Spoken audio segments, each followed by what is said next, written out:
अभिवादन स्वीकार कीजिए ब्रजेश मिश्रा का और आप देखना शुरू कर चुके हैं द डिबेट।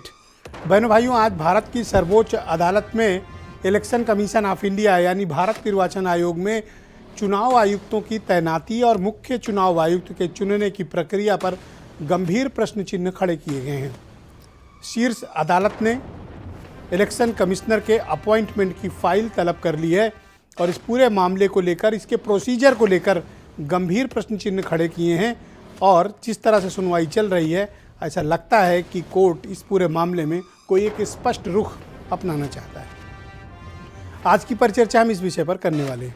बहनों भाइयों, भारत की सबसे बड़ी संवैधानिक संस्था भारत निर्वाचन आयोग यानी चुनाव आयोग, जो दुनिया की सबसे बड़ी लार्जेस्ट डेमोक्रेसी का इलेक्शन कंडक्ट कराता है, स्वतंत्र और निष्पक्ष चुनाव कराने की जिम्मेदारी जिस संस्था पर है वो है भारत निर्वाचन आयोग।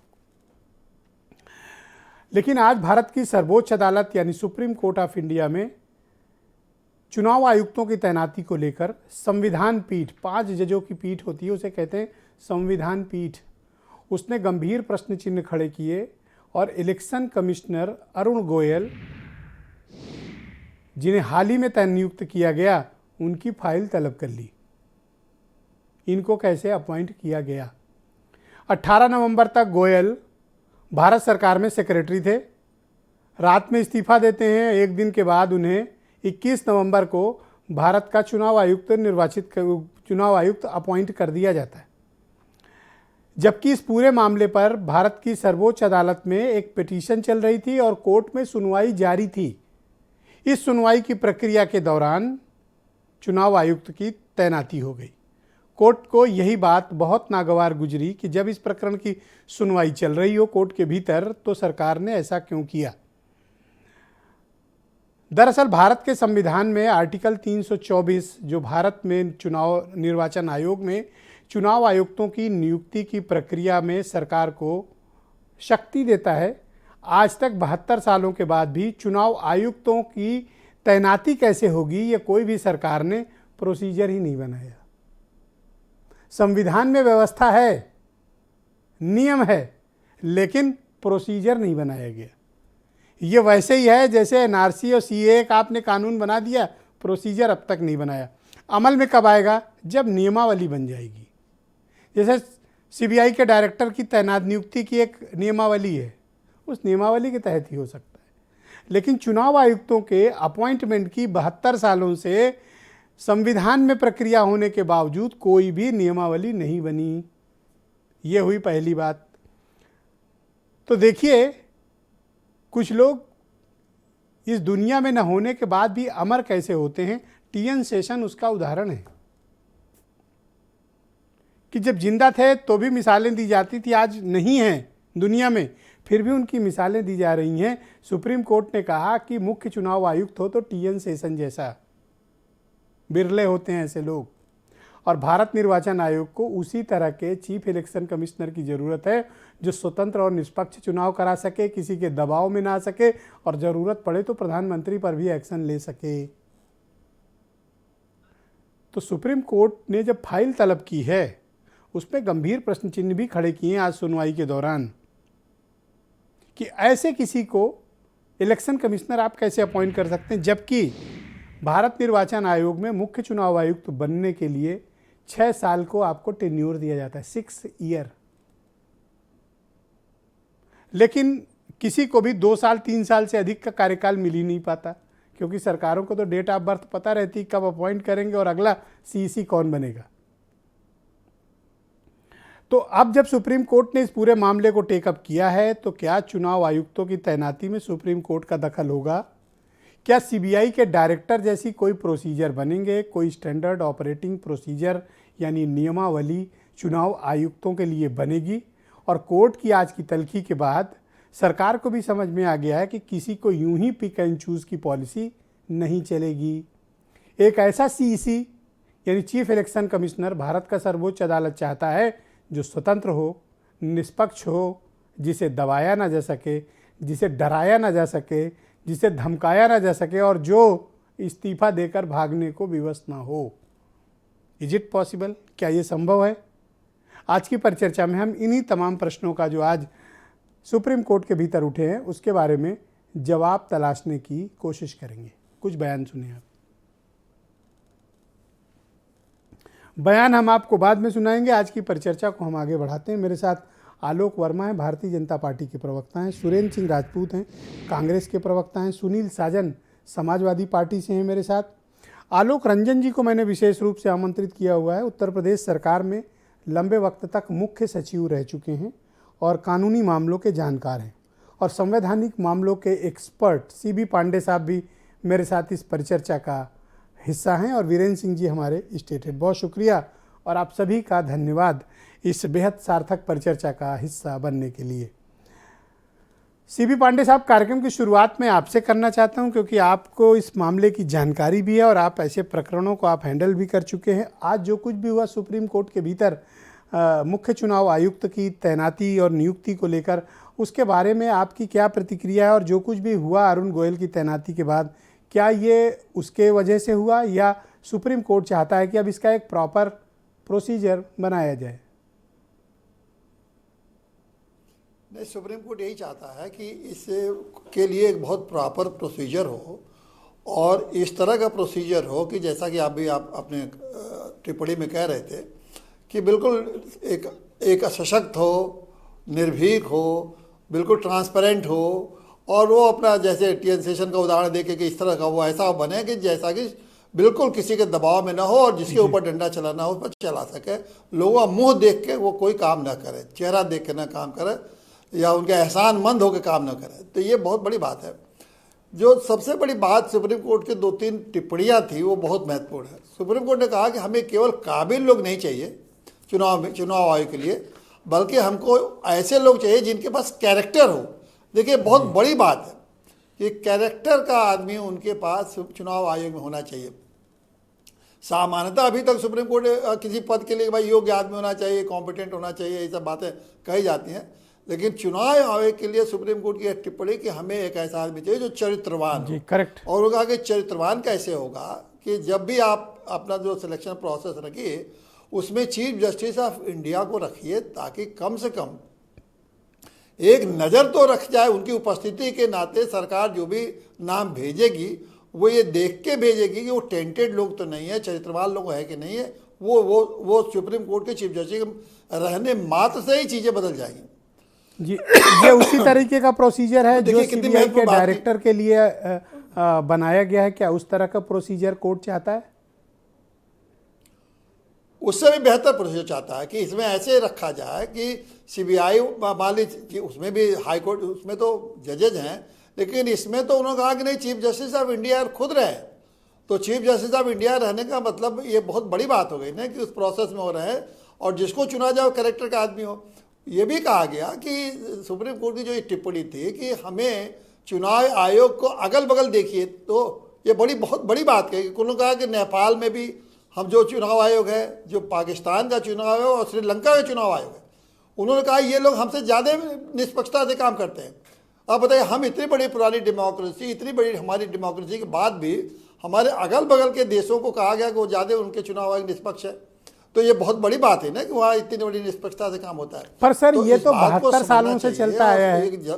संविधान में व्यवस्था और आर्टिकल 324 होने के बावजूद किसी सरकार ने दिलचस्पी नहीं दिखाई। ये भी कहा सुप्रीम कोर्ट ने कि चाहे यूपीए हो चाहे एनडीए हो, 72 साल से इन लोगों ने चुनाव की प्रक्रिया को इस तरह से बनाया। और बड़े एक बहुत चौंकाने वाली बात कही कि चुनाव आयोग का कार्यकाल 6 साल का, लेकिन इन लोगों ने क्या किया कि ऐसे लोगों का, लेकिन उसमें यह भी है कि 65 साल से ज़्यादा उम्र का आदमी चुनाव आयोग में नहीं रह पाएगा, चुनाव आयोग नहीं रह पाएगा। तो ये लोग सरकार ऐसे काम करती है कि 63 साल वाले को, 64 साल वाले को चुनाव आयोग बनाती, उनको आयुक्त बनाती है ताकि उन लोगों को जो समय मिले, 2 साल 1 साल मिले, फिर इनको मौका मिले अपने लोगों को भर्ती करने का। एक प्रश्न और आपसे सर करना चाहूंगा, फिर परिचर्चा के नेक्स्ट स्टेप पे चलेंगे। 18 नवंबर को अरुण गोयल इस्तीफा देते हैं और ठीक 48 घंटे के भीतर ही वो चुनाव आयुक्त तो बन जाते हैं। इस पर भी कोर्ट का ऐतराज है। हाँ, इस पर भी कोर्ट का यही कह रही है ना कि आप ये कौन सी प्रक्रिया में 2 दिन में आप किसी को सिलेक्शन कर लिए जो कैरेक्टर का आदमी है, आपके पास क्या पैमाना था? कि आप समझ लिए कि बहुत कैरेक्टर के आदमी हैं, बड़े निष्पक्षता से काम किया जा रहा है। उनका एज ए सरकारी अधिकारी के रूप में जो काम करना है वो दूसरी बात, लेकिन चुनाव आयोग के रूप में उनकी जिम्मेदारी बिल्कुल बिल्कुल अलग है। सबसे निष्पक्ष है, किसी भी पॉलिटिकल पार्टी से उनका कोई के प्रति झुकाव नहीं होना चाहिए, स्वतंत्र होना चाहिए और मैन ऑफ कमिटमेंट का होना चाहिए। तो एक बड़ी बात है ना। और आप एक 24 घंटे में तय कर लेते हैं कि वो चुनाव आयुक्त जो है, कोर्ट का रुख देखते हुए आप ये क्या अनुमान लगा सकते हैं कि इस पर कुछ निर्णायक डिसीजन होगा जरूर? देखिए, जो लीगल बहस इसमें ये जो फंसी हुई है ये है कि अटॉर्नी जनरल ये कह रहे हैं कि कोर्ट को इसमें इंटरफियर करने की जरूरत नहीं है, संविधान की व्यवस्था है, पार्लियामेंट देखेगी कि हमें किसे अपना रखना है किसे नहीं रखना है, पार्लियामेंट कानून बनाएगी, कोर्ट हमको निर्देश नहीं दे सकती है कि हम कौन सी प्रक्रिया अपनाएं। तो बहस सुप्रीम कोर्ट को, अटॉर्नी जनरल की बहस ही सुप्रीम कोर्ट इसी पर विचार कर रहा है। और लेकिन ये कहा जा रहा है कि ऐसा नहीं है। बहुत सारे मामलों में जब आप कानून को 75 साल तक उस कानून को अप्लाई नहीं कर रहे हैं तो इसका ये मतलब है कि कानून में वैक्यूम है, और वैक्यूम के मामले में सुप्रीम कोर्ट को अधिकार है कि वो निर्देश जारी कर सकती है। Thank you sir. इस पर चर्चा को आगे बढ़ाते हैं। मेरे साथ आलोक वर्मा है, भारतीय जनता पार्टी के प्रवक्ता। बीजेपी की केंद्र सरकार पर आरोप है कि आप पिक एंड चूज का इस्तेमाल करते हैं, अपने मनमाना और जेबी लोगों को चुनाव आयुक्त बनाते हैं। ब्रजेश भाई, दो बातें कही हैं कोर्ट ने। पहली चीज़ ये कि अनुच्छेद 324(2) के तहत जो है कोई कानून अभी तक पास क्यों नहीं हुआ, करीब 7 दशक बीत गए इसके बावजूद। दूसरी चीज़, जो मुख्य चुनाव आयुक्त बने उनका कार्यकाल छोटा क्यों हुआ। इस पर हमारे जो अटॉर्नी जनरल पेश हुए अदालत में, उन्होंने साफ साफ कहा कि अगर कोई तरीका है, अगर कुछ बेहतर हो सकता है, चुनाव को और पारदर्शी बनाया जा सकता है, चुनाव आयुक्तों की नियुक्ति में और कोई तरीका अपनाया जा सकता है तो हम तैयार हैं। लेकिन वो तरीका क्या हो? कई बार ये बात निकल के सामने आती है ब्रजेश भाई कि कॉलेजियम पद्धति अपनाई जानी चाहिए, लेकिन जजों की नियुक्ति में जो कॉलेजियम पद्धति अपनाई जा रही है उस पर भी कई बार सवाल खड़े किए गए। कई बार अदालतों में वो पूरा मामला गया। अटल बिहारी वाजपेयी ने बाकायदा इस पर एक आयोग बना दिया कि कॉलेजियम जो पद्धति है जजों की नियुक्तियों में, उस पर भी जब अगर सवाल हैं तो उसको सवाल खत्म होना चाहिए। और उन्होंने बाकायदा एमएन वेंकट चलैया मतलब उन्होंने चुनाव आयुक्तों की नियुक्ति पूछ ली, तो आप उन्हीं की नियुक्ति पर सवाल उठाने उनकी नियुक्ति पर सवाल नहीं उठा रहा हूं। बड़ी बात कॉलेजियम कहां से आ रही है, कई अलग अलग फोरम से ये बात निकल के आ रही है कि कॉलेजियम पद्धति होनी चाहिए। क्या ये ऑफिशियल स्टैंड होगा अटॉर्नी जनरल का जो आप बोल रहे हैं कोर्ट के भीतर? कल सुनवाई है, फाइल मंगाई है, सीधी बात हमने अदालत के सामने रखी कि मतलब पहले तुम्हारी नियुक्ति पर सवाल। पहले ब्रजेश भाई, पहली बात तो यही है कि कोई पद्धति अगर आप लागू करना चाहते तो आप बताइए ना कौन सी पद्धति है जो बिल्कुल पारदर्शी है। हम तो उसे लागू करने के लिए पूरी तरीके से तैयार हैं, आगे बढ़ने के लिए तैयार हैं। पर ये कैसे कि 18 तारीख को एक व्यक्ति इस्तीफा देता है और 21 तारीख को उसको चुनाव आयुक्त? भाई पूरे कैसे? पूरे उनके मतलब क्या ऐसा खासियत है? राष्ट्रपति ने अगर किसी का चयन किया है, राष्ट्रपति ने अगर किसी की तैनाती की है तो मुझे आपको क्यों लगता है कि इस पर सवाल खड़े होने चाहिए? एक आईएएस के तौर पर उनका जो पूरा कार्यकाल रहा है, क्या उस पर कोई संदेह रहा है? आप टीएन सेशन की बड़ाई करते हैं, वो भी तो किसी कैडर के शायद तमिलनाडु कैडर के अधिकारी थे। उन्होंने शानदार काम किया। अगर वो शानदार काम कर सकते हैं तो ये जो नई तैनाती हुई है, पर आप जो कह रहे हैं कोर्ट तो कन्विंस नहीं है, वो तो कह रही फाइल लेके आओ। भाई अगर मैं कह रहा हूं ना कि राष्ट्रपति अगर किसी का चयन कर रहा है और एक पूरा तरीका पिछले 70-72 सालों में अपनाया जा रहा है, वही तरीका आगे बढ़ रहा है, तो मुझे नहीं लगता कि इस पर किसी को एतराज होना चाहिए। और अगर लग रहा है, अगर कहीं कोई सवालिया निशान है तो उस पर कोई रास्ता तो होना चाहिए ना। वो रास्ता कौन सा हो जिसके जरिए चुनाव आयुक्तों की तैनाती हो, नियुक्ति हो? वो बहुत इंपॉर्टेंट सवाल है कि क्या केंद्र की भाजपा सरकार आर्टिकल 324 का प्रोसीजर बनाने के लिए, नियमावली बनाने के लिए तैयार है? हम तो हर तरीका वो अपनाने को तैयार हैं जो देश को आगे बढ़ाए, लोकतंत्र को मजबूत करे, लोकतंत्र को आगे बढ़ाए। ये तो घुमाने वाली बात कर रहे हो ना, बताओ बनाओगे नहीं? मैं कह रहा हूं ना कि जो भी प्रक्रिया साफ अदालत में ये चीज कही गई कि आप मुझे आप सुझाव दीजिए सिद्धार्थ कलंज जी भी किस रास्ते पर आगे बढ़े। आलोक जी शुक्रिया। सिद्धार्थ कलंज भी मुझे ज्वाइन कर चुके हैं, जाने माने पत्रकार हैं। मैं रुक करूंगा सुरेंद्र राजपूत जी का, कांग्रेस के प्रवक्ता हैं। सुरेंद्र जी बहुत शुक्रिया आपका। तो आज भारत की सर्वोच्च अदालत ने ये कड़ी टिप्पणी की कि हमें एक ऐसा मुख्य निर्वाचन आयुक्त चाहिए जो स्वतंत्र हो, निष्पक्ष हो और जिसकी नियुक्ति ठीक से हो, जो ज़रूरत पड़ने पर प्राइम मिनिस्टर पर भी एक्शन ले सके। ब्रजेश भाई, बाकी तकनीकी चीज़ों के लिए तो सीवी पांडे साहब बैठे हुए हैं, आलोक रंजन जी बैठे हुए हैं, सिद्धार्थ भाई बैठे हुए हैं, आप हो, ब्रजेश जी हैं। हम लोग तो राजनीतिक लोग हैं, राजनीतिक बात करेंगे। और राजनीति में दो चीज़ें बड़ी साफ हैं कि भारतीय जनता पार्टी जो काम स्वयं नहीं कर पाती वो पिछले 70 सालों के पीछे ऐसे छुप जाती जैसे नेहरू जी की तस्वीर के पीछे कीड़ा खा करके छिपकली छिप जाती है। तो ये काम अब बंद होना चाहिए। नंबर एक, जो काम नहीं कांग्रेस की सरकारें कर पाई वो आज आपके लिए छोड़े गए थे तो आप कर लेते भाई। इसको अगर नियमावली बनाने की बात थी, हम कहते हैं नहीं बनी, कोई बात नहीं। पिछले सालों में अटल बिहारी वाजपेयी जी की भी रही, देवगौड़ा साहब की भी रही, गुजराल साहब की भी रही, वीपी सिंह जी की भी रही सरकारें, जनता पार्टी की भी रही, लेकिन तब भी नहीं बनी तो आप बना लेते। आप इस तरीके की बातें कर रहे और अपनी गलतियों को छुपाने के लिए सुप्रीम कोर्ट के ऊपर सीधे आप अटैक कर दे रहे। मेरा बड़ा एक स्पष्ट मानना है, बड़ा स्पष्ट मत है कि भारतीय जनता पार्टी ने सारी संवैधानिक संस्थाओं का नाश करने का ठेका ले रखा है और वो संविधान की आड़ के पीछे छुप करके और बहुमत की आड़ के पीछे छुप करके, मेरा स्पष्ट आरोप है जी। आप इस चीज को देखिए, सुप्रीम कोर्ट के 5 जजेस सड़क पर आते हैं, 5 जजेस आते हैं सड़क पर और कहते हैं कि साहब हमें जनता से न्याय की उम्मीद है, और उसके बाद आप देखिए कितना हंगामा बसता है। उसके बाद एक जज उसमें से सुप्रीम कोर्ट के चीफ जस्टिस बन जाते हैं, उनके ऊपर पता नहीं किस तरीके के आरोप लगते हैं। सुप्रीम कोर्ट में आपके सामने थे, कोई क्या सीडी आ जाती है, क्या आ जाता है, और उसके बाद उन्हीं जज को 2 महीने या 3 महीने के अंदर कोई कूलिंग पीरियड, 2 साल का कूलिंग पीरियड दिया जाता था। सीवी पांडे साहब जानते हैं अच्छी तरीके से कि लगभग 2 साल का कूलिंग पीरियड जजेस को दिया जाता था, कोई भी राजनीतिक दल को या किसी उसको, उससे पहले वो एनआरएचसी या इस तरीके की कोई। सर आपके और आलोक में एक बात कॉमन है कि आप दोनों सुप्रीम कोर्ट पर अटैक कर रहे नहीं, हैं। हम सुप्रीम कोर्ट पे कतई अटैक नहीं, मैंने तो कहा ना, मैं सुप्रीम कोर्ट पर एक शब्द नहीं कह रहा हूं, मैं बिल्कुल एक शब्द नहीं है मेरा, मैं साफ बताता हूं। मैं तो यह कह रहा हूं भारतीय जनता पार्टी किस तरीके से अपनी ताकत का दुरुपयोग करके सुप्रीम कोर्ट हो, चाहे अन्य संवैधानिक संस्थाएं हो, चुनाव आयोग हो, सीबीआई हो या आरबीआई हो, किस तरीके से उनको दबाव में लेती अपने बहुमत के बल से, बाहुबल से या अपनी बुलिंग से। केंद्र सरकार ने, सुप्रीम कोर्ट ने कहा कि अरुण गोयल में कोई कमी बताइए, वो तो अच्छे अफसर हैं इसलिए अपॉइंट किया। मसला यहां पर अच्छे और बुरे अफसर का है ही नहीं, मसला तो प्रक्रिया का है कि 48 घंटे में आपने सारी की सारी पारदर्शी प्रक्रियाएं अपना ली और सारा का सारा खत्म। You show me the face, I will show you the rule. बहुत अच्छे अफसर होंगे, मैं उनके ऊपर कोई आरोप नहीं लगा रहा। एक बात मैं सिर्फ इतना कह रहा हूं कि भारतीय जनता पार्टी, आप इस चुनाव आयोग को देखिए, तो आप क्या चाहते हैं कि नियमावली बने?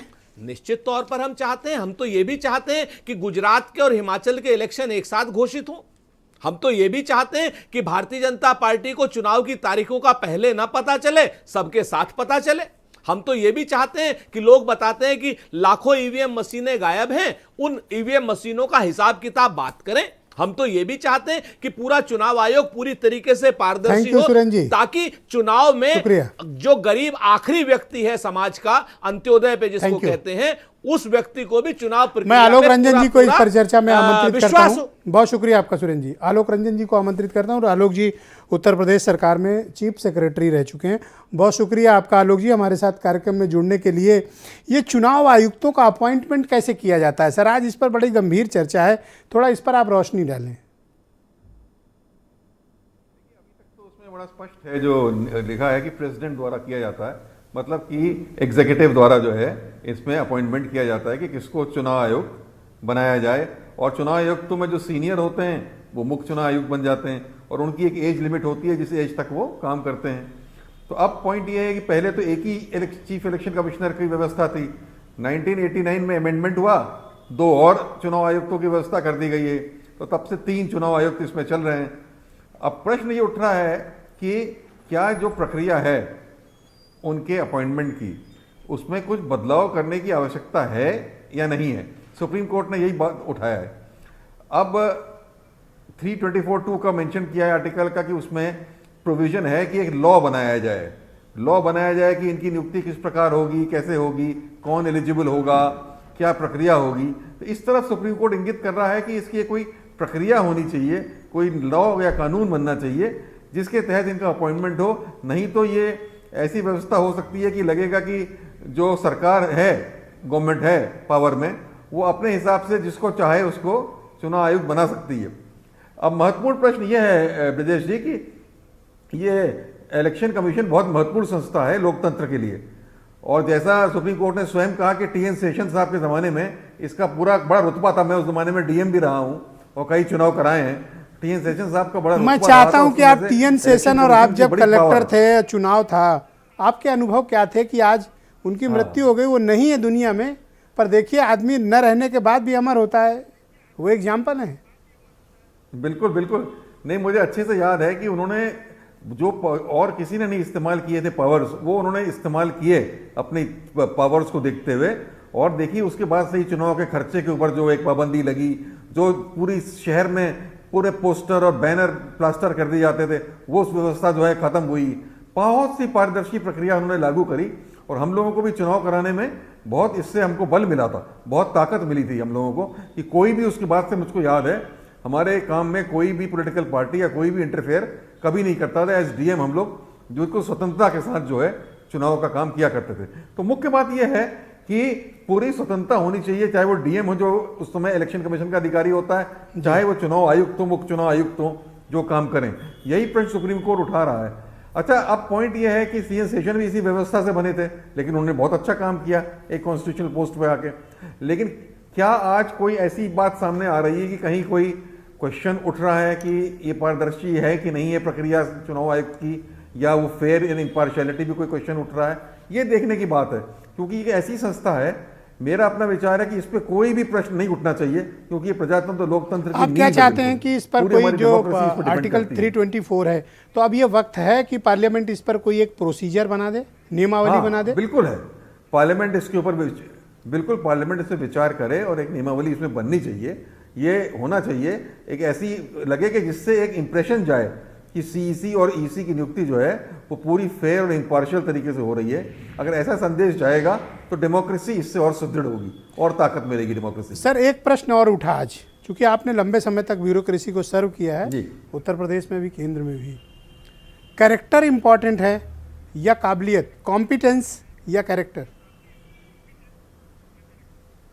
देखिए, दोनों चीज़ इंपॉर्टेंट है। कॉम्पिटेंट होना बहुत ज़रूरी है किसी अधिकारी को, लेकिन कैरेक्टर तो होना ही चाहिए। मतलब, और स्पेशली जब आप कॉन्स्टिट्यूशनल पोस्ट पर जा रहे हैं तो आपका ऐसा होना चाहिए फर्म, ये कि आप नियम से, कानून से, कॉन्स्टिट्यूशन के हिसाब से काम करेंगे और किसी भी तरीके के दबाव में नहीं आएंगे, किसी भी तरीके से प्रेशर में नहीं आएंगे। ये बहुत इंपॉर्टेंट है। इसकी बिना कॉन्स्टिट्यूशनल पोस्ट पर आप सही तरीके से अपनी जिम्मेदारियों को निर्वहन नहीं कर सकते।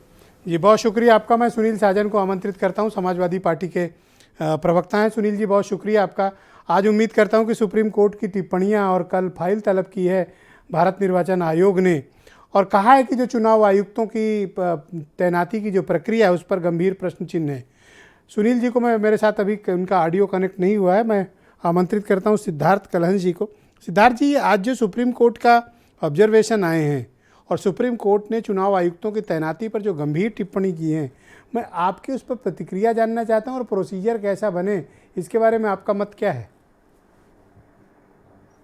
ब्रजेश जी, देखिए, खुशी की बात है कि चलिए सुरेंद्र राजपूत जी प्रमुख विपक्षी दल के नेता हैं और उन्होंने नियमावली बनाने की, एक प्रोसीजर के निर्धारण की बात की है 324 के तहत। लेकिन भारतीय जनता पार्टी के माननीय प्रवक्ता महोदय ने भी इस बात से अपनी सहमति जताई है, जो कि स्वागत योग्य है। उनका भी मानना है कि हाँ, ऐसा होना चाहिए, जैसा कि अभी मैंने कल चर्चा में सुना। और सुप्रीम कोर्ट भी यही बात कह रहा है। ये ठीक है कि 70 सालों में नहीं हुआ, 70 सालों में बहुत गलतियां भी हुई होंगी जी, शायद वही गलतियां रही होंगी जिसकी वजह से 70 साल तक जिनकी सरकार रही उनको बाहर जाना पड़ा और वो बाहर बैठे हुए हैं। तो उनका एक, जिसे कहते हैं ना, कोर्स करेक्शन भी होना चाहिए। अगर नहीं हुआ तो आज हो जाए, उसमें कोई, मुझे नहीं लगता है कोई हर्ज होना चाहिए। और यही बात सुप्रीम कोर्ट कह रहा है। अब प्रश्न है कि नौबत यहाँ तक पहुँची क्यों 70 साल तक चली आ रही एक व्यवस्था पर सवाल खड़े हुए जी, और नौबत यहाँ तक आई कि सुप्रीम कोर्ट को ये कहना पड़ा, सुप्रीम कोर्ट को अपना दखल देना पड़ा। कल फाइल भी मंगाई गई है।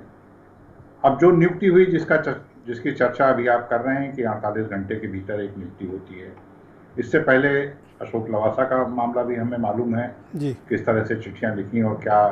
आज हालांकि बिना नाम लिए कोर्ट में उनका मुद्दा उठा अशोक लवासा का। जी हाँ, तो जिस तरह की परिस्थितियां बनी, क्या 70 साल के समय में भी इस तरह की परिस्थितियां हुई थी? ऐसा नहीं हुआ था। जी। या जिस तरह से कुछ तो सवाल आपका अभी मत खड़े ये कर है दिए कि हैं। इस पर एक प्रोसीजर अडॉप्ट किया जाना चाहिए? नहीं, निश्चित तौर पर प्रोसीजर अडॉप्ट किया जाना चाहिए। सबसे बड़ी बात है जो अभी आलोक जी कह रहे थे, आपने उनसे दो बड़े एक ऐसे सवाल पूछ लिए थे कॉम्पिटेंस और कैरेक्टर को लेके। देखिए, ये सर्वोच्च संवैधानिक संस्था है। मैं इसे अगर देखा जाए तो एक लोकतंत्र में शायद सबसे बड़ी सर मैं तो इस हक कहूँ कि कॉम्पिटेंस विद कैरेक्टर जी, विद डेयरिंग, कॉम्पिटेंस विद एक और चीज बिल्कुल जोड़ लीजिए बिल्कुल सर। जी। तो बिल्कुल जो है ये एक ऐसी संस्था है जिस संस्था में जी कॉम्पिटेंस और बहुत शुक्रिया कैरेक्टर आपका दोनों सिद्धार्थ की। जी। मैं परिचर्चा को आगे बढ़ाता हूँ। सुनील जी से मेरा कनेक्ट हो चुके हैं, मुझे ज्वाइन कर चुके हैं। सुनील जी बहुत शुक्रिया आपका। तो सुप्रीम कोर्ट में चुनाव आयुक्त की तैनाती को लेकर कुछ गंभीर बातें हो गई हैं और कल फाइल तलब की गई है।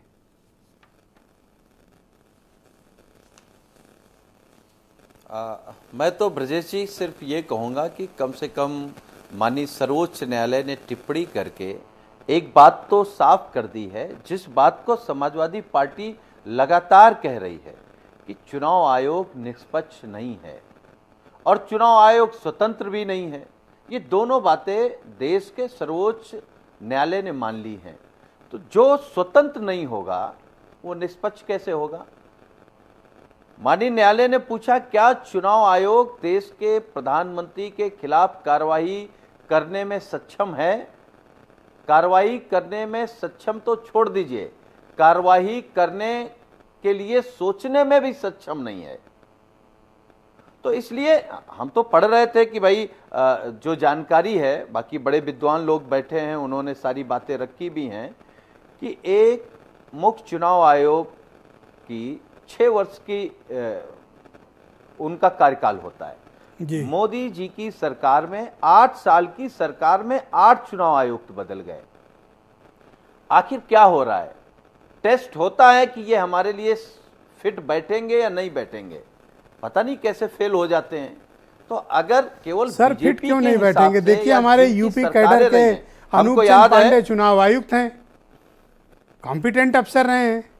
अब आगे वाले मसलों पे अलग विषय है, लेकिन कॉम्पिटेंसी पर तो ठीक पहुंचे है, हैं ना। अगर वो अगर चुनाव वो भी चीफ सेक्रेटरी रहे हैं आलोक जी की तरह। नहीं, तो वो केवल एक पार्टी के लिए। समाजवादी पार्टी लगातार प्रमाण दे रही है कि उत्तर प्रदेश में किस तरीके से जाति और धर्म के नाम पर वोट काटे गए हैं, किस तरीके से देखा गया है कि किसके नाम उड़ाए जा सकते हैं, किसके नहीं उड़ाए जा सकते हैं। उसके बाद चुनाव आयोग क्या कर रहा है? चुनाव आयोग ने कौन सी कार्रवाई की? चुनाव आयोग ने माना कि भाई समाजवादी पार्टी के राष्ट्रीय अध्यक्ष से प्रमाण मांग लिया, प्रमाण दिए, उसके बाद किस अधिकारी के खिलाफ कार्रवाई अभी चुनाव आयोग ने की है या जो भी शिकायतें की आप जाती क्या हैं, चाहते हैं किस कि ये जो शिकायतों चल पर रहा है ये चुनाव सिस्टम आयोग, कंटिन्यू रहना चाहिए, कार्रवाई? पॉलिटिकल एग्जीक्यूटिव के हाथ में ही अपॉइंटमेंट होना चाहिए, या कोई नियमावली बने और उसमें सब स्टेक होल्डर शामिल हों, जैसे लीडर ऑफ अपोजिशन, जैसे चीफ जस्टिस ऑफ इंडिया? देखिए, माननीय न्यायालय ने अपनी बात रखते हुए इस बात को कहा है कि टीएन शेषन जैसा मुख्य चुनाव आयोग होना चाहिए।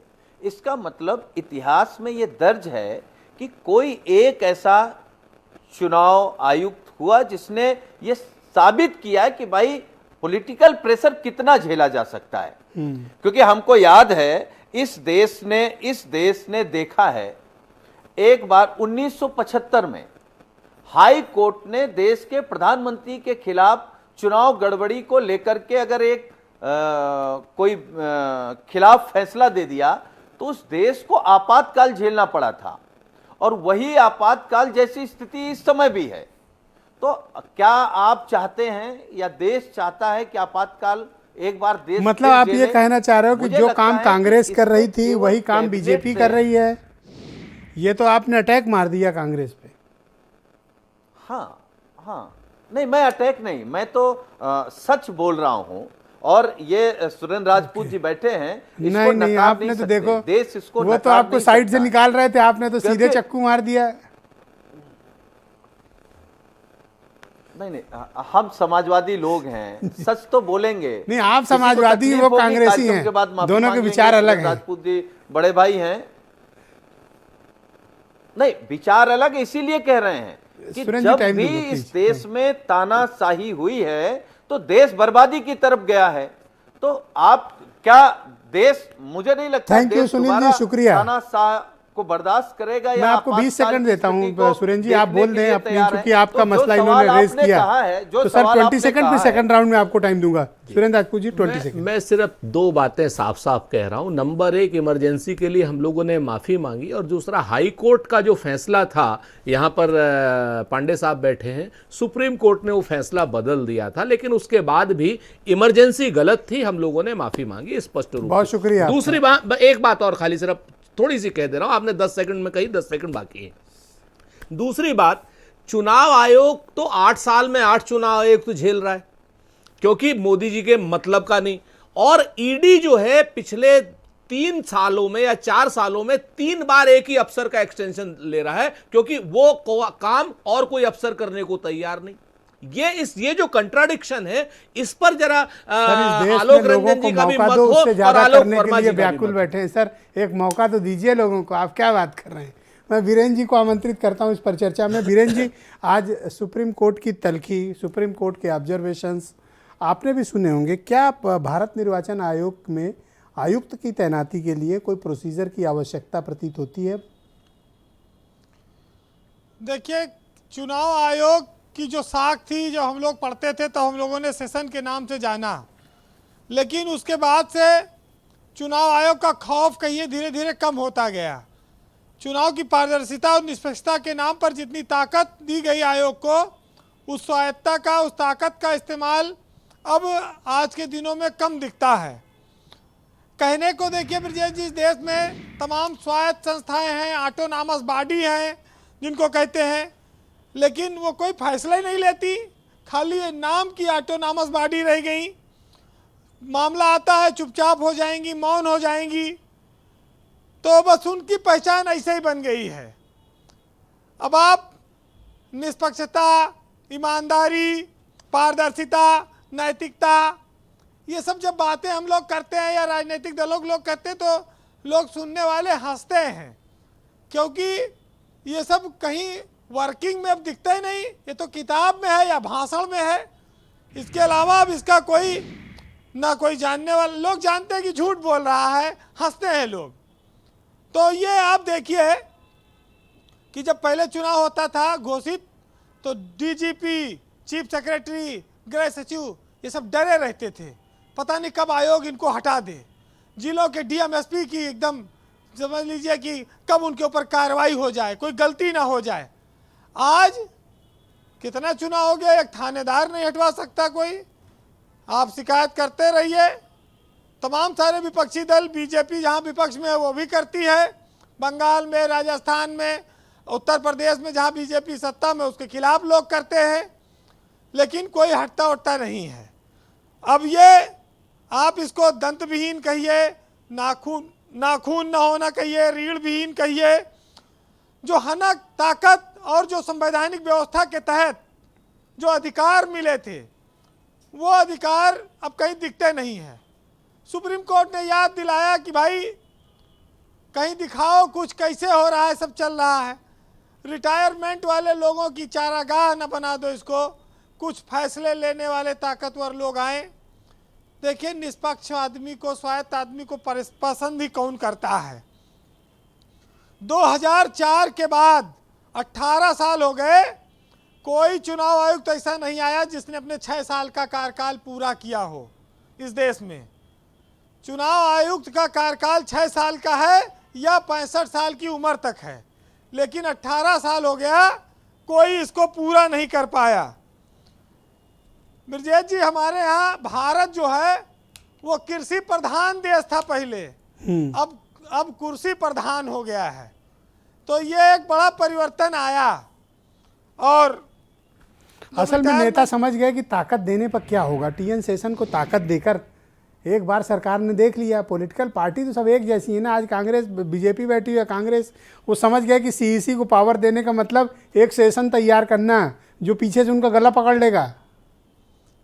देखिए, चुनाव आयोग को लोग 60 में केचुआ भी कहते हैं, केंद्रीय चुनाव आयोग।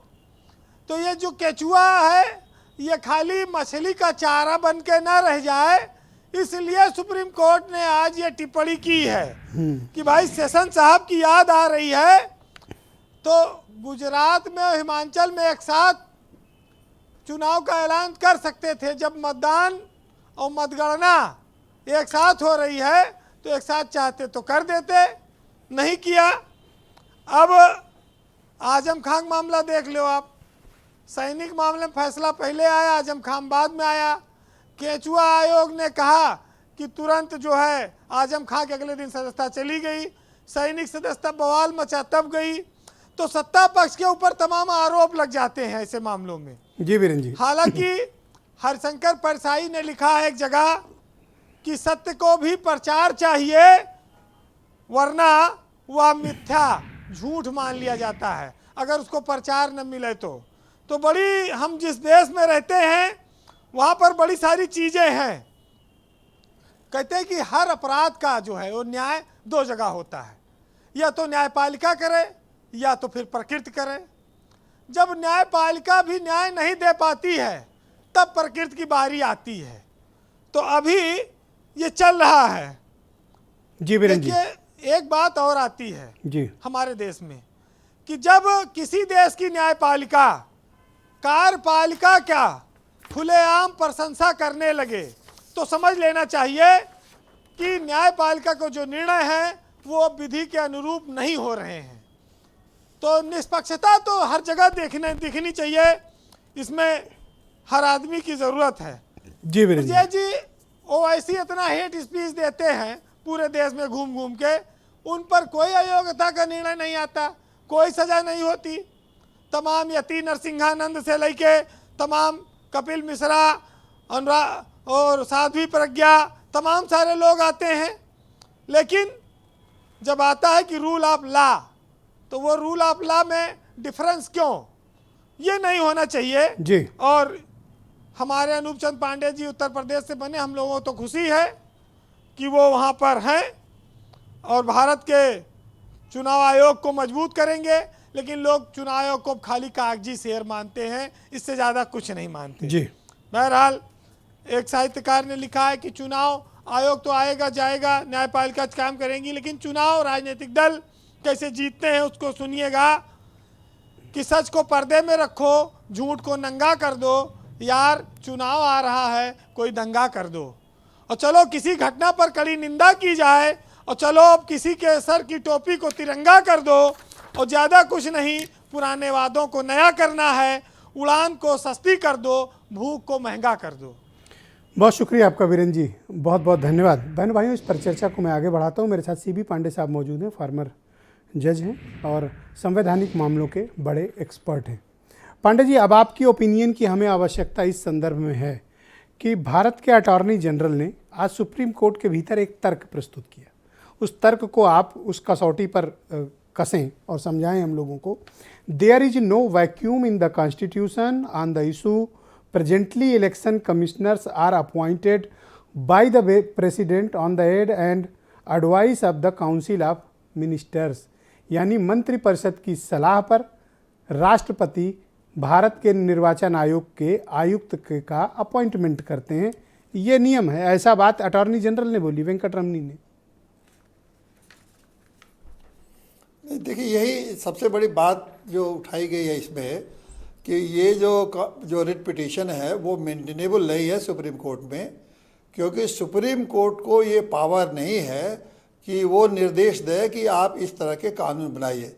लेजिस्लेशन करने का उनको अधिकार नहीं है, उनको सिर्फ ये देखना है, जुडिशियल रिव्यू करने का पावर है। अगर कुछ गलत हो रहा है, कानून का ठीक से पालन नहीं हो रहा है, तो उसको वो सुप्रीम कोर्ट उसको ठीक से पालन, उसमें कमियां जो है उसको बता सकती है, रद्द कर सकती है और उसमें कार्रवाई कर सकती है।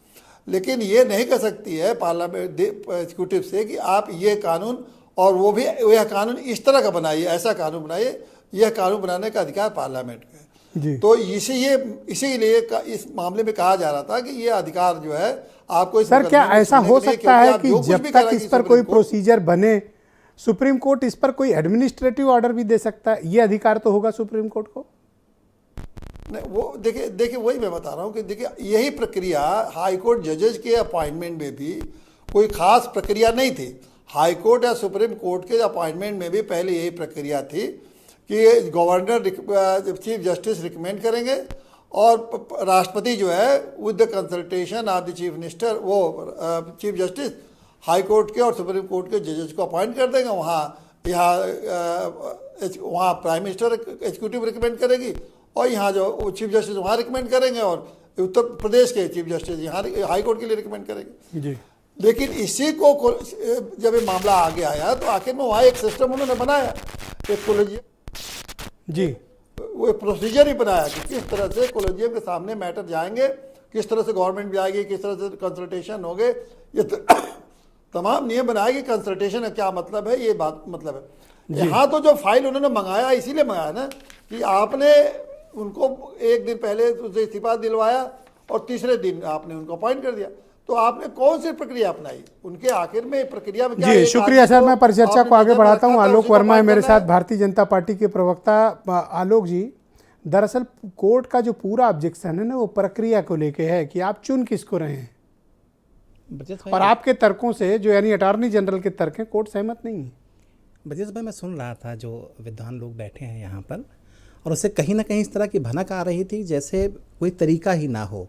लेकिन एक प्रोसेस 70-72 साल में जो प्रोसेस अपनाया जाता है, अनुच्छेद 324 से लेकर 329 तक, किस तरीके से चुनाव आयोग की शक्तियाँ होंगी, किस तरीके के लोग होंगे, क्या वो कर सकते हैं, उनका अधिकार क्षेत्र क्या है, यहाँ तक कि उनको कौन हटा सकता है, कैसे वो रह सकते हैं, इस पर भी एक बाकायदा गाइडलाइन है। और उसी के आधार पे पिछले 72 सालों से उसी संविधान के आधार पे, संविधान के जो अनुच्छेद 324 से लेकर 329 तक की जो कुछ लिखा हुआ है उसी के आधार पर चुनाव आयुक्तों की नियुक्ति होती है।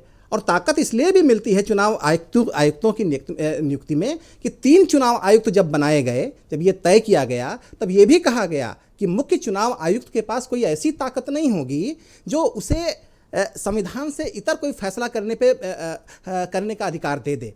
तीनों चुनाव आयुक्तों के पास बराबर पावर होगी, जो फैसला होगा या तो बहुमत से होगा या फिर सर्वसम्मत से होगा। तो मुझे लगता है कि जो तरीका अपनाया गया, इस समय जो तरीका चला, वो कहीं ना कहीं इसलिए अपनाया गया। आप प्रोसीजर बनाने के हक में हैं नियमावली के या नहीं? नहीं, अब अगर कोर्ट को लगता है कि कहीं कुछ कमी रह जा रही है, कहीं कुछ कमी छूट जा रही है, भाई संविधान संशोधन करने की बात अभी तो नियम यह है कि मंत्रिपरिषद सलाह देगा, प्रेसिडेंट उनको अपॉइंट करेंगे। तो अभी सिंपल प्रोसीजर है। अटॉर्नी जनरल ने साफ साफ कहा ना कि एक प्रोसीजर के तहत संविधान में जो अभी यही प्रोसीजर है, अनुच्छेद के तहत जो बातें रखी गई हैं उसी के आधार पर सारा सिलेक्शन हो रहा है। राष्ट्रपति सिलेक्शन करता है, उनको 65 साल तक उनकी उम्र हो या 6 साल तक का जो दायरा हो, कौन उनको हटा सकता है, इसके लिए भी एक बाकायदा तय तरीका है। बिना महाअभियोग के जज की तरह महाअभियोग लगा के संसद में तब किसी मुख्य चुनाव आयुक्त को हटाया जा सकता है। तो मुझे लगता है कि एक प्रोसीजर जो है अभी फिलहाल ठीक है, लेकिन अगर कोर्ट को लगता है तो उसमें कोई तरीका अपनाया जा सकता है। अगर कोई वैक्यूम है संविधान में, यानी यह नियमावली नहीं बनी सुरेंद्र जी, तो क्या ये सही वक्त है कि निर्वाचन आयुक्त के अपॉइंटमेंट को लेकर एक प्रॉपर प्रोसीजर बनाया जाए ताकि हम इसे ज़्यादा स्वतंत्र, ज़्यादा निष्पक्ष और ज़्यादा पारदर्शी कर सकें? अवश्य शीघ्रम की बात होती है। मैं तो फिर से कहता हूं कि जब हम 1948 के बाद लोकतंत्र को अपना रहे थे, 52 में संविधान अपनाया था हमने, उस समय से लेके अब तक तमाम हमने अच्छे काम और भी बढ़ाए हैं और विभिन्न दलों ने किए। कांग्रेस जो सबसे ज़्यादा थी तो कांग्रेस ने अच्छे काम किए। तो मेरा ये कहना है कि अगर कोई चीज़ रह गई है उसको आप क्यों नहीं ठीक करना चाहते, number 1। Number 2, Bharatiya Janata party के विद्वान प्रवक्ताओं को सुनिए, वो तुरंत अब आज पहली बार ऐसा कह रहे हैं, वरना तो कहते थे 72 साल में पहली बार प्रधानमंत्री ने, अब 72 साल के पीछे चुप रहे हैं। मैं 3-4 चीजें आपसे कहना चाह रहा हूं बहुत आराम से। पहली चीज, हेट स्पीच में डबल स्टैंडर्ड। प्रधानमंत्री किसी को 52 करोड़ की गर्लफ्रेंड कहे तो हेट स्पीच नहीं, कांग्रेस की विधवा कहे तो हेट स्पीच नहीं, विदेशी गाय जर्सी बढ़िया बछड़ा कहे तो हेट स्पीच नहीं, और उसके बाद उनके ऊपर ना कोई नोटिस, ना कोई लेना, ना कोई देना, और बाकी लोग अगर इससे आधा भी कुछ कह दे तो उनके खिलाफ नोटिस भी, उनकी सदस्यता भी खत्म, उनका सब कुछ खत्म। आपके सामने यह चुनाव आयोग के ऊपर गंभीर आरोप है, नंबर 1। नंबर 2, सरकार की बात कीजिए, कैसे सरकार का पंगु है वो। आप देखिए, एक तरफ 8 चुनाव आयुक्त 8 साल में, दूसरी तरफ ईडी में एक आदमी को 3-3 बार लगातार हर सर साल आप जब सत्ता में थे तो आप भी अपने घर अपने जेबी लोगों को बनाते थे, आप कहिए तो मैं नाम गिना दूं। क्या हमने टीएन सेशन नहीं बनाया क्या? नहीं, आपने उसके बाद जिन लोगों को बनाया उनके नाम नहीं गिनाऊं सर? बनाए क्या? और उसके बाद आप क्या ये आप चाहते क्यों हैं? बुरा लग रहा है अगर वो अपने हिसाब से बना मैं बताता हूं ना आपसे, हमने तो वो भी बनाए, और हमारी गलतियों के पीछे, हमारी गलतियों को शिखंडी बना करके क्या भारतीय जनता पार्टी राज करना छुपना चाहती है? ये बताए ना। हम तो कहते हैं हमसे अगर कोई कमी हुई तो उस कमियों को शिखंडी बना करके भारतीय जनता पार्टी कब तक पीछे छुपेगी? 8 साल हो गए पीछे। तो अब आप चाहते हैं कि कंप्लीट प्रोसीजर नियमावली बन जाए? मैं तो ये चाहता हूं कि कोई संसद से अप्रूव हो जाए। मैं तो ये चाहता हूं किसी भी अफसर को 6 महीने से ज्यादा या 1 साल से ज्यादा एक्सटेंशन ना हो। जैसे ईडी को 3-3 साल का एक्सटेंशन दे रखा है, उसके पास कौन सी ऐसी मारक विधा है जो और कोई अफसर नहीं कर पा रहा? ये प्रश्न क्यों नहीं आप खड़ा कर रहे हैं? आप मुझे बताइए कि आज की डेट में क्या एक अफसर रह गया है काबिल पूरे देश में? हजारों अफसर। आलोक रंजन बताएं इस बात को, क्या एक अफसर खाली काबिल? ठीक है, आलोक रंजन जी का रुख करते हैं। आलोक जी बहुत आप मुझे थैंक यू। ये आउट ऑफ कॉन्टेक्स्ट नहीं है, हाँ, ये पूछना मैं उससे भी बड़ा एक सवाल भारतीय प्रश्न जनता खड़ा पार्टी करता हूँ। से। ये सवाल भी पूछना पड़ेगा। एक बड़ा सवाल खड़ा करता हूँ। आलोक जी मुझे बताएं, ब्यूरोक्रेट ही भारत निर्वाचन आयोग में आयुक्त क्यों बनेंगे? और भी फील्ड के लोग तो हो सकते हैं, वकील भी अच्छे अच्छे हो सकते हैं, जजेस भी हो सकते हैं, समाज के दूसरे एडमिनिस्ट्रेटिव तबके से भी लोग आके चुनाव आयुक्त का पद संभाल सकते हैं। तो सर सिर्फ ब्यूरोक्रेट ही वहां क्यों बैठेगा सर? आपका अच्छा प्रश्न है ये, लेकिन इसका एक कारण ये हो सकता है जो मेरे दिमाग में है, विशेष तौर पर जो आईएएस सेवा से संबंधित है, कि वो लोग डीएम के पोस्ट को भी होल्ड करते हैं काफ़ी, और अधिकतर लोगों ने चुनाव कराए होते हैं अपने कार्यकाल में। सर आईआरएस अफसर कौन सा चुनाव कराए होते हैं सर? सुशील चंद्रा तो उदाहरण है सर। हाँ, वो इनकम टैक्स के चेयरमैन रहे सर, और लंबे समय तक रहे वो मैं समझ गया, वो मैं समझ गया, वो एक आईआरएस के हुए। लेकिन अधिकतर आईएएस के जो रहे हैं तो उनमें ये बात तो जरूर रही है कि उन्होंने एक इलेक्शन के पूरी प्रक्रिया से काफ़ी उनका वो रहा है, कनेक्शन रहा है। लेकिन हाँ, यहाँ मैं कहूँगा कि अगर नियमावली बनाई जाए तो इसमें कोई वो नहीं है कि औरों के लिए भी, प्रोफेशनल्स के लिए भी इसको आप ओपन कर दें। सर आपके एक जूनियर रहे हैं उमेश सिन्हा, उन्होंने पूरी जिंदगी और पूरी नौकरी चुनाव आयोग में काट दी सर, उनको किसी ने चुनाव आयुक्त नहीं बनाया। हाँ, उमेश सिन्हा जी ने, हाँ ये तो सही बात आप कह रहे हैं। उमेश सिन्हा ने काफी 10 वर्ष से भी ज्यादा पूरी जिंदगी लगा दी सर, पूरी नौकरी का बड़ा हिस्सा लगा दिया, पर उनको तो किसी ने हलो भी नहीं किया। बिल्कुल बिल्कुल सही बात आप कह रहे हैं। अब ये बात सही है, इसीलिए तो बात आ रही है कि जो चुनाव आयुक्त की अपॉइंटमेंट हो उसमें सम काइंड ऑफ अ प्रक्रिया, कोई नियमावली जरूर बन जाए, और उसका प्राविधान है 324(2) में कि कोई लॉ इसके बारे में बनाया जाए। तो सुप्रीम कोर्ट उसी की तरफ इंगित कर रहा है। लॉ तो पार्लियामेंट ही बनाएगी, लेकिन पार्लियामेंट ही वो ऐसा कानून कुछ बना दे जिससे कि, जो इंपॉर्टेंट पॉइंट ये है ब्रजेश जी, कि कहीं कोई जो प्रश्न उठना शुरू हो जाते हैं चुनाव आयोग की निष्पक्षता पे, वो नहीं उठने चाहिए, वो कहीं नहीं उठने चाहिए। सर अभी का जो प्रोसेस है उसमें गलती कहां पर दिख रही है? क्या 18 तारीख को इस्तीफा, 21 को नियुक्ति, ये गलती है, प्रोसीजरल लैप्स है, या फिर पूरी प्रक्रिया का पालन किया गया कि काउंसिल ऑफ मिनिस्टर ने रिकमेंड किया, प्रेसिडेंट ऑफ इंडिया ने ओके किया, आदेश जारी? अब देखो, तो यह है कि प्रेसिडेंट को पावर है as given in the constitution, और प्रेसिडेंट ने काउंसिल ऑफ मिनिस्टर्स की उसकी संस्तुति पर उन्होंने अपॉइंटमेंट कर दिया, तो उसमें कोई गलती नहीं है अपॉइंटमेंट दैट वे, क्योंकि जिस प्रक्रिया जो दे रखी है उसी हिसाब से हुआ। लेकिन अब कोई सवाल ये पूछ सकता है कि भाई मिस्टर ए को ही क्यों किया, मिस्टर बी को क्यों नहीं किया, सी को क्यों नहीं किया? क्या किसी से प्रार्थना पत्र मांगे गए थे? क्या और लोगों ने इसमें अप्लाई किया था? क्या सबका बायोडेटा या सबकी प्रोफाइल देखी गई थी या नहीं देखी गई थी? ये तमाम चीजें ऐसी हैं जो आती हैं। अब वो सर फाइल तलब की गई है, उससे स्पष्ट होगा कि उनमें क्या है। वैसे एक काबिलियत उनकी बताई गई कि ई व्हीकल बहुत अच्छा चलवाते थे वो। नहीं, अब वो सेक्रेटरी रहे हैं तो काबिल तो होंगे, इसमें कोई दो राय नहीं। नो डाउट सर, मैं तो किसी की कॉम्पिटेंसी पे तो प्रश्न ही नहीं सर, कॉम्पिटेंट होंगे सर। और अब मैं इस चर्चा को आगे बढ़ाता हूं। सुनील साजन मेरे साथ मौजूद है। एक क्वेश्चन पूछ तो लीजिए आलोक रंजन जी से कि रिटायर अफसर जो ईडी का है, सर जिस दिन ईडी पर डिबेट करूंगा पूरा आपको भी बुलाऊंगा, आलोक जी को भी बुला लूंगा। तो आज चुनाव आयोग की बात कर लेने दो, डिबेट आपके मन मुताबिक थोड़ी करूंगा सर। जिस दिन ईडी पे करूंगा डिबेट आपको पक्का आमंत्रित करूंगा, तब आप संजय मिश्रा के बारे में पूछ लेना, जिसके चक्कर में आप बार बार ये सवाल उठा रहे हैं। ओके, सुनील साजन का रुख करते हैं। सुरेंद्र जी प्लीज हम मुद्दे को डाइवर्ट ना करें सर। मैं आपसे वायदा करता हूं कि ईडी पर डिबेट करूंगा और आपको बुलाऊंगा पक्का, और आलोक रंजन जी को भी बुलाऊंगा। सुनील साजन जी, देखिए कोर्ट ने ये प्रोसीजर पर प्रश्न चिन्ह खड़े किए हैं कि एक व्यक्ति 18 तारीख को इस्तीफा देता है और 2 दिन के अंदर इलेक्शन कमिश्नर सर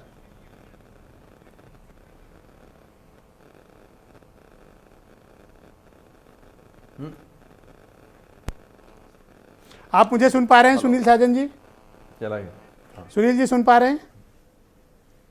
अब आवाज आई ब्रजेश जी, आपको क्यों जी, लगता है कि अब चुनाव आवाज आयोग आई। की निष्पक्षता सवालों के घेरे में है? अनूप पांडे तो आपकी गवर्नमेंट में भी अच्छे अच्छे पद पे रहे हैं, आलोक रंजन जी ही नियुक्ति करते थे तब। देखिए, मैं सिर्फ ये कह सकता हूं कि अधिकारी जब सरकार में रहते हैं तो बहुत अच्छे रहते हैं।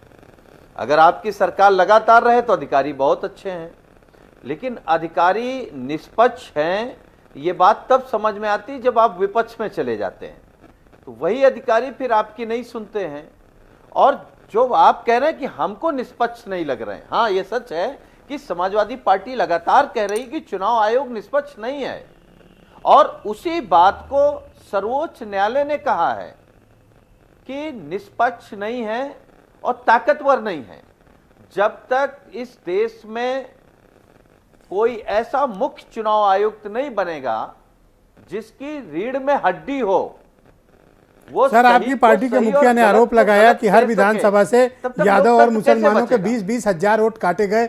आपने कोई एविडेंस दिया चुनाव आयोग को या सिर्फ आरोप लगाया? हाँ दिया ना, अरे दिया। चुनाव देखिए, ये इस बात को समाजवादी पार्टी माननीय राष्ट्रीय अध्यक्ष जी ने कई बार कहा। जब चुनाव आयोग ने ये कहा कि हमको सबूत दीजिए, तो समाजवादी पार्टी ने सबूत दे दिया। अब चुनाव आयोग चुप हो गया है, अब वो नहीं चाहता, क्योंकि उसके पास जवाब नहीं है। प्रमाण के साथ, एफिडेविट के साथ समाजवादी पार्टी ने सारे सबूत दिए हैं जी, और थैंक यू सुनील जी, इसी शुक्रिया। सबूत पर अब चुनाव आयोग क्यों नहीं बोल रहा है? सिद्धार्थ क्योंकि कलन जी। चुनाव आयोग की गलतियां जी, हैं।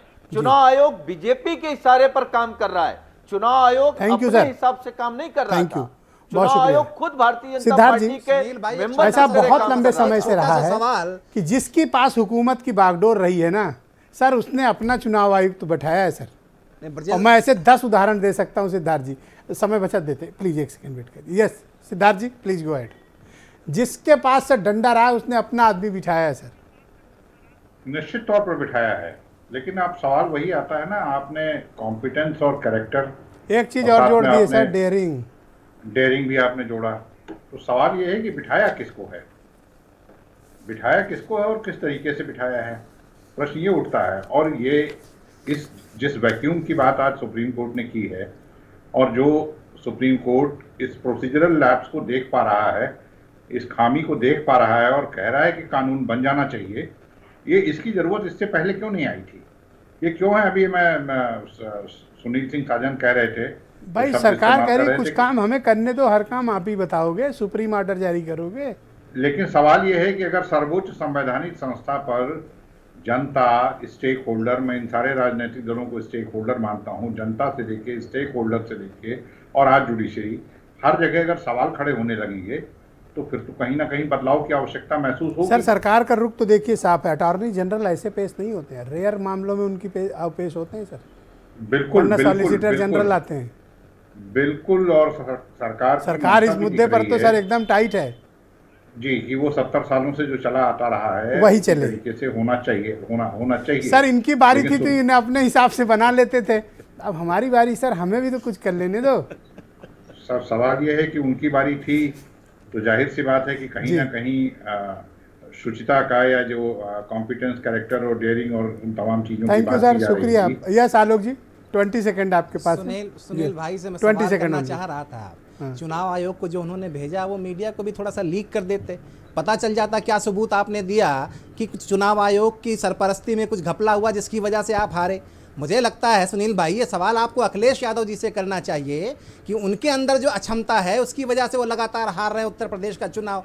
2014 भी हारे, 2017 में भी आए, आप कांग्रेस के साथ भी गठबंधन कर लिया, उसके बाद भी हारे, 2019 भी हारे, 2022 में अभी आपने छोटे दलों से गठबंधन किया। सुनील उसके बाद साजन, भी आप मैं अब हारे। आपको 20 सेकंड देता हूं ताकि आप इन्हें रिस्पॉन्ड कर लें। 20 सेकंड ओनली। जी